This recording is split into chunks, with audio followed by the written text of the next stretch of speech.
Assalamualaikum warahmatullahi wabarakatuh. Halo anak-anak kelas 7A, B, C, D, E, F, G, H, I, J, K, L. Kembali lagi bersama saya Bu Maya dalam mata pelajaran Ilmu Pengetahuan Sosial. Sehat-sehat ya di rumah, tetap semangat. Nah, kali ini Bu Maya akan memberikan kisi-kisi PTS yang buat minggu depan nanti kalian akan mengisi PTS. Baik itu teknik pengisian PTS-nya dan pembahasan soalnya. Itu 2 poin itu akan Ibu bahas dalam video kali ini. Tolong diperhatikan. Nah, ini dia teknik pengisian PTS. Yang pertama, jumlah total soal itu ada 30 soal yang terdiri dari 25 uraian singkat, yang 5 soalnya uraian panjang. Untuk nomor 2, untuk soal uraian singkat dimohon diisi dengan sesingkat-singkatnya, cukup 1 atau 2 kata saja. Misalnya isinya itu misalnya Indonesia. Nah ya udah, nggak usah pakai kalimat negara lagi, negara Indonesia, nggak usah. Jadi ya udah isinya udah satu kata aja, Indonesia misalnya. Yang ketiga, diusahakan dalam soal uraian singkat tidak salah menulis kata ataupun huruf, harus sesuai dengan jawaban dari sistem Google Form. Misalnya isinya Indonesia, jangan ada typo, maksudnya salah huruf. Walaupun salah huruf, tetap itu disalahin ya dalam sistem Google Form. Yang keempat, untuk soal uraian panjang harus diisi dengan diketik, tidak boleh copy paste dari Google ya. Yang copy paste itu akan kelihatan mana aja nih, cara tulisannya juga pasti beda gitu. Sedangkan kalau diketik kan dia pasti menulisnya dengan rapi gitu. Makanya kalau untuk uraian panjang dimohon jangan sampai copy paste dari Google, oke? Nah, ini Ibu ambil salah satu contoh untuk mengisi soal PTS.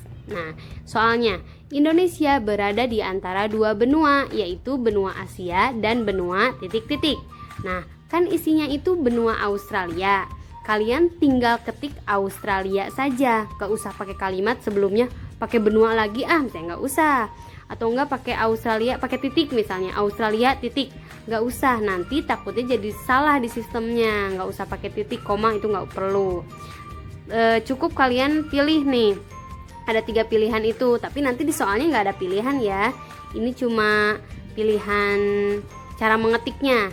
Boleh pakai tulisan yang kapital semua tuh, gede semua hurufnya. Boleh juga yang depannya aja yang besar, A-nya. Ataupun boleh semuanya huruf kecil. Jadi kayak gitu. Jangan terlalu belibet mengisinya. Paham ya anak-anak? Nah, ini dia kisi-kisi PTS.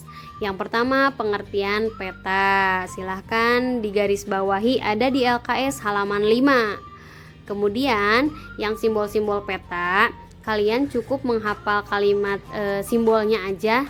Jadi nanti tuh ada salah satu soal yang dimana menunjukkan simbol peta, kalian harus tebak itu tuh simbol apa artinya, keterangannya apa. Kayak gitu doang untuk simbol peta ya. Terus nanti juga ada sebuah gambar peta yang dimana kalian harus nebak itu tuh pulau apa. Nah, kalau kemarin kan waktu ulangan harian kalian menebak pulau Sulawesi. Nah, sekarang beda lagi nih, pulau apa. Yang penting tahu bentuknya aja ya. Sekarang yang kedua tentang garis lintang dan garis bujur. Dimohon dihafalkan pengertiannya. Garis lintang itu apa dan garis bujur itu apa. Yang ketiga juga sama, apa pengertian garis khatulistiwa. Itu ya. Yang keempatnya letak Indonesia. Udah jelas, Indonesia berada di antara 2 benua, benua apa aja. Terus Indonesia berada di antara 2 samudra, samudra apa aja. Nah, itu semua ada di LKS halaman 8 dan halaman 9. Kalian boleh dibaca.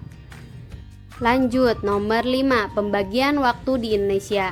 Waktu di Indonesia itu kebagi 3, ada waktu Indonesia bagian barat, bagian tengah, dan bagian timur.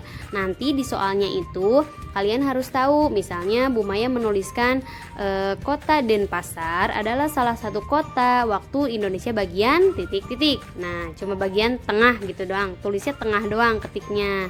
Jadi kayak gitu, cuma menebak kota itu kota tersebut masuknya ke bagian waktu Indonesia bagian barat, timur, atau tengah. Itu untuk nomor 5.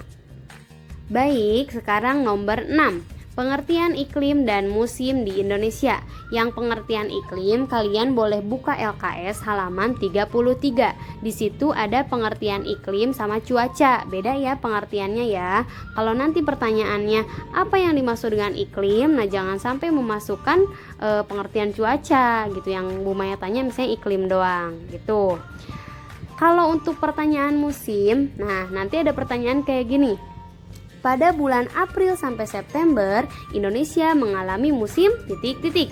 Isinya kan cuma satu kata, kemarau gitu. Cuma nebak aja. Jadi kalian harus tahu bulannya. Musim hujan itu bulan apa sampai bulan apa, dan musim kemarau dari bulan apa sampai bulan apa. Jadi kayak gitu untuk yang musim. Selanjutnya nomor 7 yaitu flora dan fauna serta contohnya.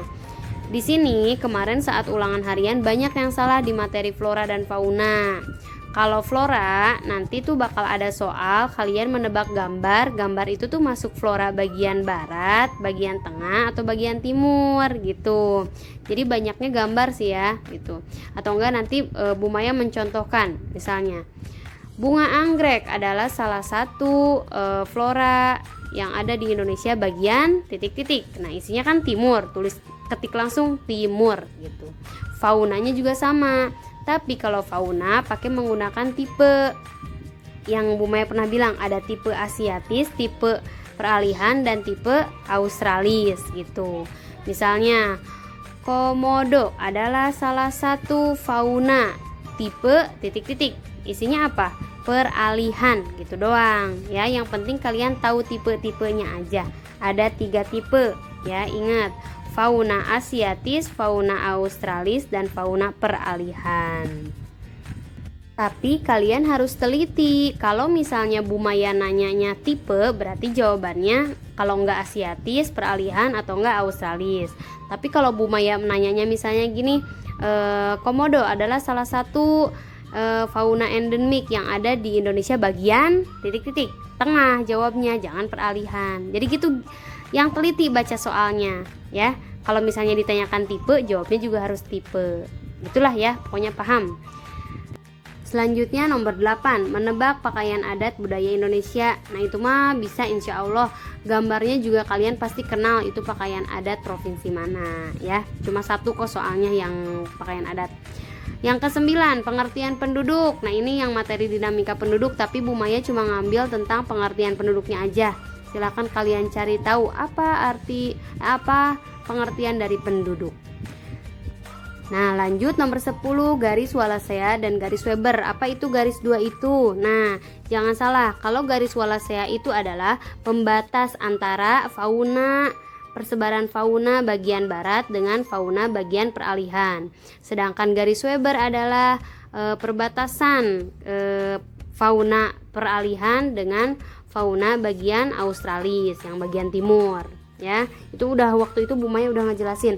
Ada di LKS halaman 38 ya. Silahkan dibuka LKS-nya. Lanjut nomor 11, perbatasan Indonesia. Ada di LKS halaman 10. Maksudnya perbatasan kayak gimana Bu? Nanti kalian baca, cari tahu sebelah utara Indonesia berbatasan dengan apa, sebelah selatan Indonesia berbatasan dengan negara apa, misalnya sebelah barat sampai sebelah timur. Jadi kayak gitu, harus tahu perbatasan Indonesia dari arah utara, selatan, barat, dan timur. Kayak gitu doang ya. Dan yang terakhir adalah perbedaan flora bagian barat dengan bagian timur. Silahkan kalian buka LKS halaman 36 yang bentuk tabel. Nah, di situ kalian boleh dihafalkan poin-poin ciri-ciri Indonesia bagian barat apa aja sama Indonesia bagian timur apa aja. Nggak usah terlalu banyak, yang penting bisa membedakan antara dua itu. Paham ya? Oke, sudah selesai pemaparan kisi-kisinya. Nah, sekarang silahkan kalian garisi di buku LKS, ditandain mana yang harus dihafalkan sesuai yang tadi Bu Maya bilang, poin-poin yang udah Bu Maya paparkan ya.